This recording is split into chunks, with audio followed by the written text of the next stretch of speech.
Hello friends, this is Andrei Yeroshov of Medicine of Changes. It has been a while since I'd recorded any videos, but today is a new day and I would like to open a vast topic, the treatment of digestive disorders in Chinese medicine.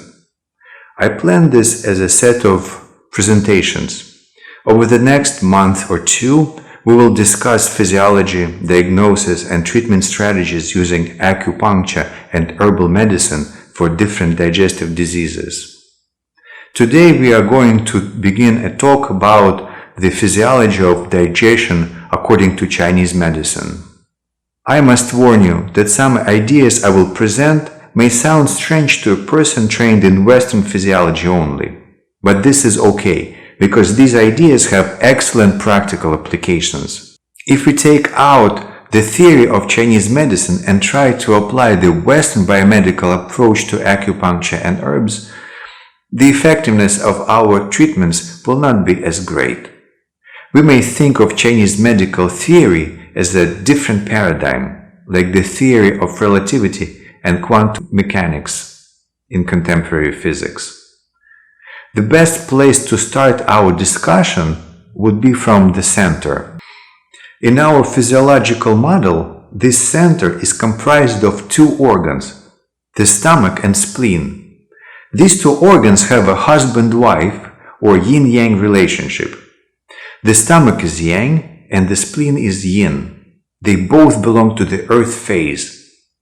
But the stomach represents the yang earth and the spleen yin earth phase. As you probably know, each organ in Chinese medicine has a five-phase, or as some people call it, the five elements association. The five phases are fire, earth, metal, water, and wood. Fire is associated with the heart and the small intestine. Earth is related to the spleen and stomach. Metal is associated with the lung and the large intestine. Water with the kidneys and the urinary bladder, and wood with the liver and the gallbladder. These are two basic diagrams how these phases can relate to one another. The most common presentation is the generation and control cycle. Fire generates earth, earth generates metal, metal generates water, and so on. At the same time, fire controls metal, earth controls water, water controls fire, etc. This model has many clinical presentations, and we will see some of them soon. In the second model, the earth occupies the central location. In this model, fire is on top, water is on the bottom, wood is on the left, metal is on the right. Notice how fire and water, as well as wood and metal, balance each other. Earth phase occupies the center of this diagram. This is because the stomach and spleen have a balancing role concerning other organs. For example, if any of the five phases or any of the organs are out of balance, the earth phase, the stomach and spleen can ingest and absorb food and herbs to restore balance. No other organ has this capacity. For this reason, the stomach and spleen are called the root of postnatal qi in the body. Postnatal refers to the acquired qi, the qi we receive from the food and drink. The prenatal refers to the qi that we receive at conception. This is our genetic code, our innate ability, something that predetermines our destiny. We can choose what food and drinks we consume, and thus we have some control over our postnatal qi. But our prenatal qi is predetermined. We have no choice but to live our destiny. Here lies the answer to a broader philosophical question regarding the existence of the free will. As a root of postnatal qi, the stomach and spleen work together to facilitate the breakdown and absorption of nutrients. In Chinese medicine, we say that the stomach breaks up food into essences by the process of rotting and ripening, and the spleen transforms and transports these food essences. Next, the spleen and stomach rely on each other for transporting nutritive qi to the whole body. The stomach is also origin of fluids, meaning the stomach absorbs fluids and the spleen transforms and separates these fluids. We can also express the interrelation of the stomach and spleen in terms of the Bhagwa Theory. For those who are unfamiliar with the Bhagwa or 8 Gua, this is a binary system. Each of 8 Gua is a unique combination of 3 yin and yang symbols. A broken line represents yin and a whole line represents yang. Since each Gua is a combination of 3 lines, we call it a trigram. There are 8 trigrams possible, hence we call it 8 Gua or Bhagwa. Each internal organ has an associated trigram. Since Chinese medicine recognizes 12 primary organs, some organs share the same trigram.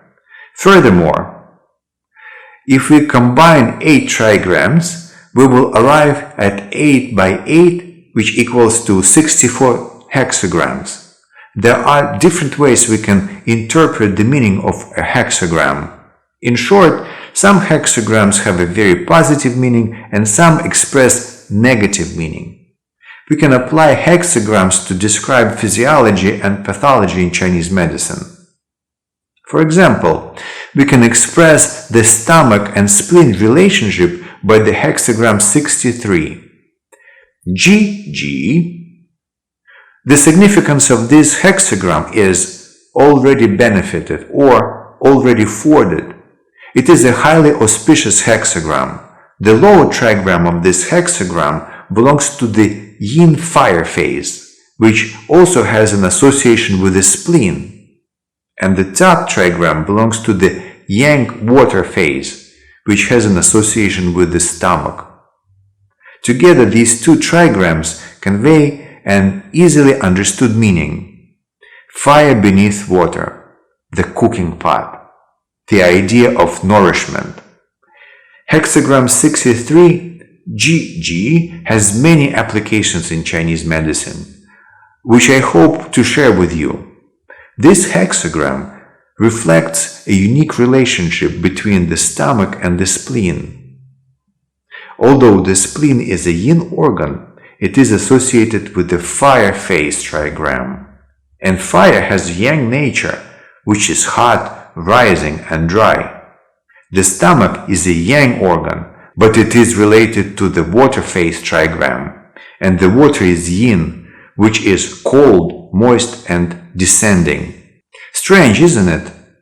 Not really, because the stomach has many yin functions and the spleen has many yang functions. For example, the stomach channel is uniquely placed among the yin channels in the front of the body.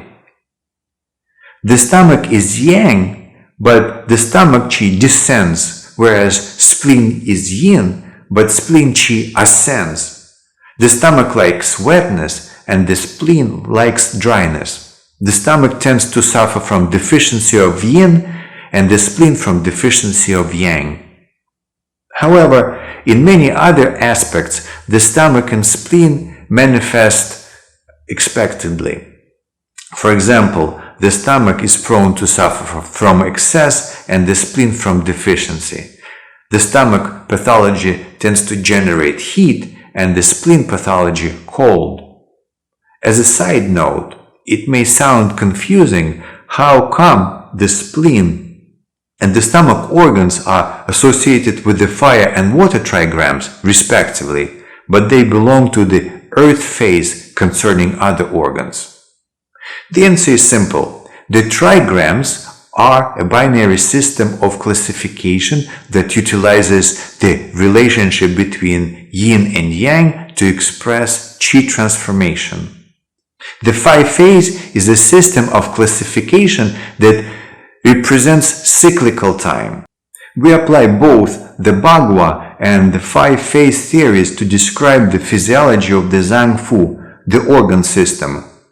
We can also use 5 phase theory to express qi transformation in time. But this is a vast topic and we'll have to leave it for some other time. So this is all for now.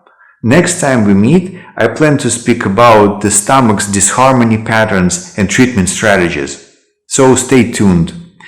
If you have any questions or comments, don't hesitate to write them below. I'll be happy to reply. So long.